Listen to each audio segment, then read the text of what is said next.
UP चुनाव से ठीक पहले कांग्रेस को एक बड़ा झटका लगा है। ज्योतिरादित्य सिंधिया के बाद कांग्रेस का एक और दिग्गज बीजेपी में शामिल हो गया।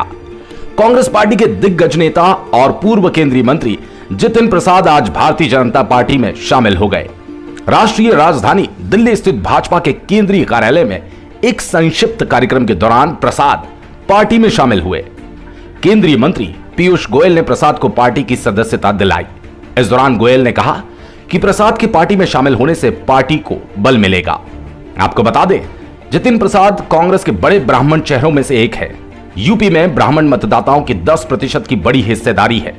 जितिन प्रसाद पिछले कई दिनों से पार्टी हाईकमान से नाराज थे। वो कांग्रेस में तवज्जो न मिलने और यूपी कांग्रेस के कुछ नेताओं से अपनी नाराजगी जाहिर भी कर चुके थे।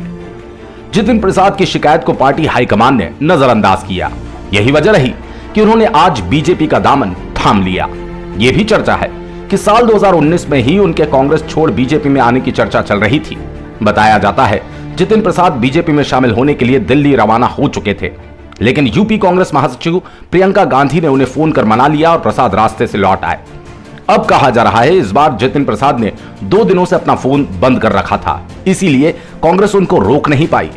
जितिन प्रसाद ने बीजेपी की सदस्यता लेने के बाद कहा कि उन्होंने बीजेपी में शामिल होने का फैसला बहुत सोच समझ कर लिया। जितिन ने कहा, जिस दल में था मुझे महसूस होने लगा कि हम लोग राजनीति करने लगे हैं। राजनीति माध्यम है, दल भी माध्यम है, लेकिन जब हम लोगों के हितों की रक्षा नहीं कर सकते तो फिर ऐसी राजनीति का क्या महत्व। उन्होंने कहा, मैं ज्यादा बोलना नहीं चाहता हूं, मेरा काम बोलेगा। मैं बीजेपी कार्यकर्ता के रूप में सबका साथ, सबका विश्वास और एक भारत श्रेष्ठ भारत के लिए काम करूंगा।